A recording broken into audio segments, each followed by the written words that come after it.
No, seriously, because there's some level at which I don't want to. Wait, just one second. I don't want to talk about Austrian economics one more time. And I don't want to talk about mediums of exchange and units of account one more time. And I don't want to talk about central bankers one more time. You guys want to talk about something. Well, we talk about this stuff every week. Yeah. You're a different voice.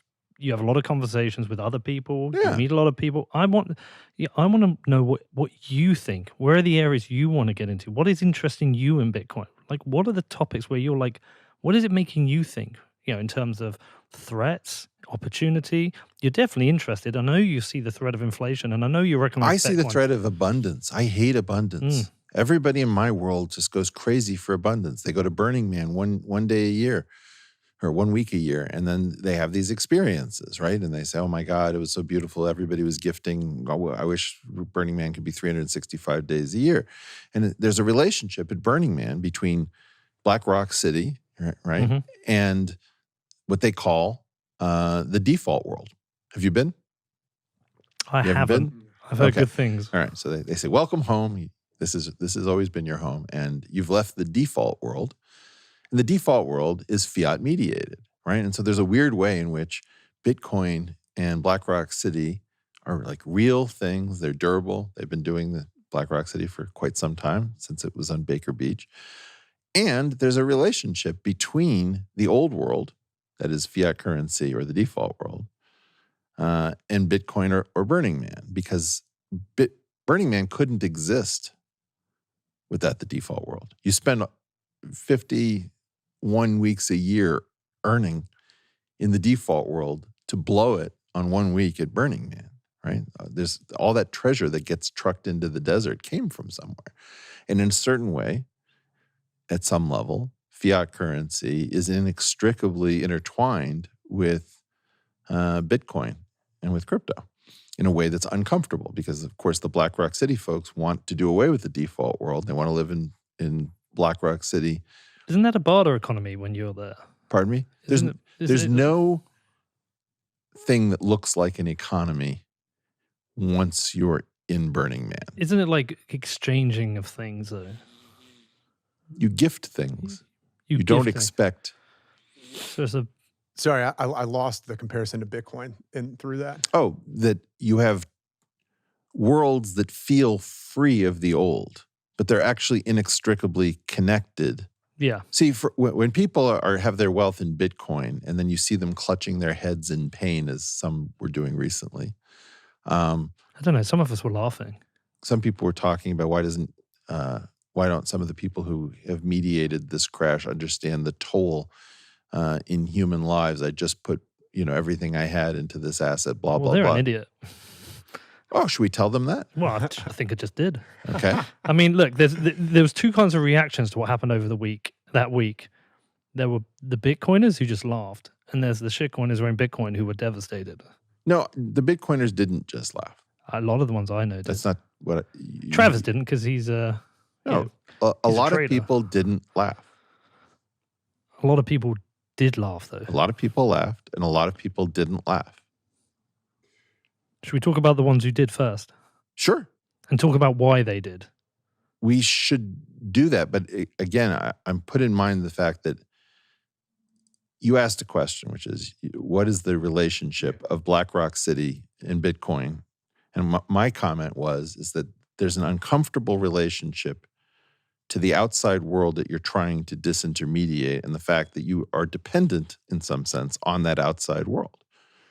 Big time. Yeah. Right. And so my claim, which was supposed to be uncomfortable, but hey, maybe Bitcoiners are all just geniuses and the rest of us are all fucking idiots, is that it wasn't universally seen as fun.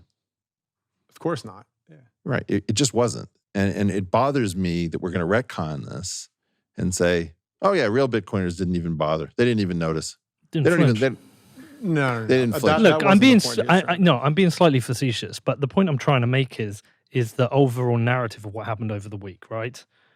Bitcoin's had a great year, but Bitcoin, as we said, it's meant to be decentralized, and decentralization isn't just a decentralization of the tech; it's a decentralization of the power. If you look at how the process works for doing upgrades to Bitcoin, the Yeah. BIP process, the review process, the social consensus that's reached, the test, the building of the code, the testing of the code, the deployment, the signaling for the code. That is a beautifully designed, decentralized process to ensure it's hard to change, and when changes come, they're necessary and they're big and important upgrades to the system.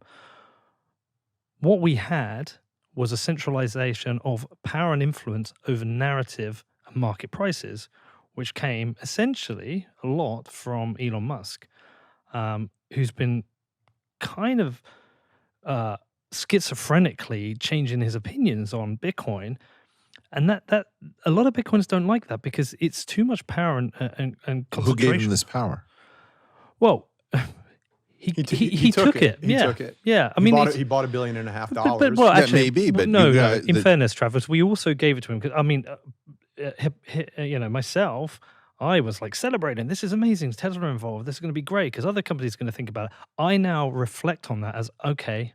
We go through learning journeys with anything. But I reflect on it and go, actually, that was wrong because there was too much power in the hands of somebody who's highly influential, also erratic, and he can influence the narrative, which will happen. And he's also got all other weird incentive structures going on with his business and carbon credits.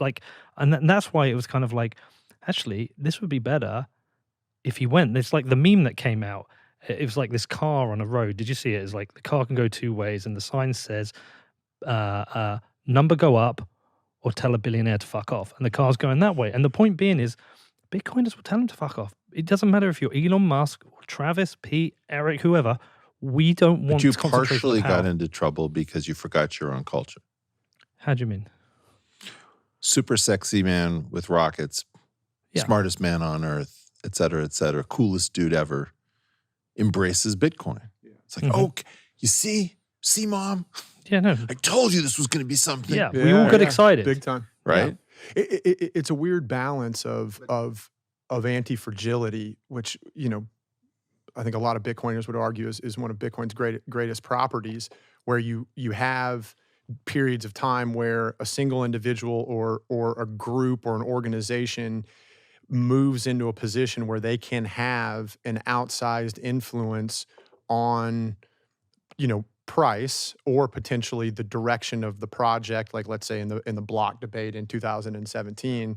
And, I think the Bitcoiners have this long storied history of these back and forths towards like, well, we appreciate that somebody is shining a light on why this is important, but at the same time, deeply understanding that decentralization is one of the most critical You don't have a components. long storied history.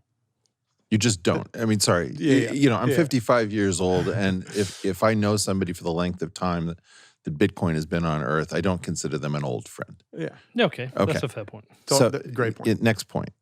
When you guys were going through your loving Elon phase, because Elon smiled and that gave legitimacy, it spoke to me about things we don't like to talk about, which is I've taken so much shit for holding this asset that's made me rich. It feels wonderful. Yeah, it was validation. I understand that. But that broke your rule, right? We don't trust, we validate. Who did the validation? Some outside force. You allowed, Not on me. average, the community, which isn't a community. You don't understand when nobody speaks for Bitcoin. Blah, blah, blah. It is a community. Okay. Allowed yourselves to get suckered by validation. Now, one of the things I will say in my own defense, because I'm the only one defending me here, right? You did as well. We love you, by the way. No, I know that, right? I mean, I've been super Love your excited.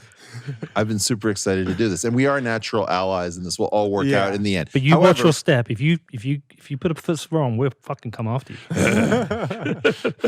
which is why I'm introducing Eric Coin. What I was going to say is that I didn't allow you guys to push me off Bitcoin when you're being dicks, and I'm not going to abandon Bitcoin because its number goes down. And so from my perspective, I'm just looking at this laughing, no offense, which is, I got your stuff better than you did, which is, don't suck up to the billionaire. We can't be absolute about this. There were plenty of people when Elon came in, but plenty of, you've heard of the plebs, plenty of those were like, not sure. And you know what? And I think it's made everyone a bit cautious now. Even, I would say, since this episode, even Michael Saylor is now being watched with a different eye. And like, I don't mind saying that. I was saying to him, I think there is that kind of nervousness now. And I also think one of the things with the Elon thing is like, he's getting a lot of pressure. I think it's the reason he's getting a lot of pressure because he's being tested now. Like, you're either in properly or piss Well, what off. he did was just wrong. Yeah, of course. And it was wrong at multiple levels. Well, what do you think he did wrong? Because one thing I did wrong is that he explains why he's backing away from this based on information that he had when he was backing into it. Yeah. Huge question. So, my feeling is, come on, cut the crap. What do you think happened? Who cares? I mean, here's my problem. I don't think Elon is really central to the Bitcoin story. I just don't. Agreed. Okay. I think that you think he's pushing away from it? No. Yeah.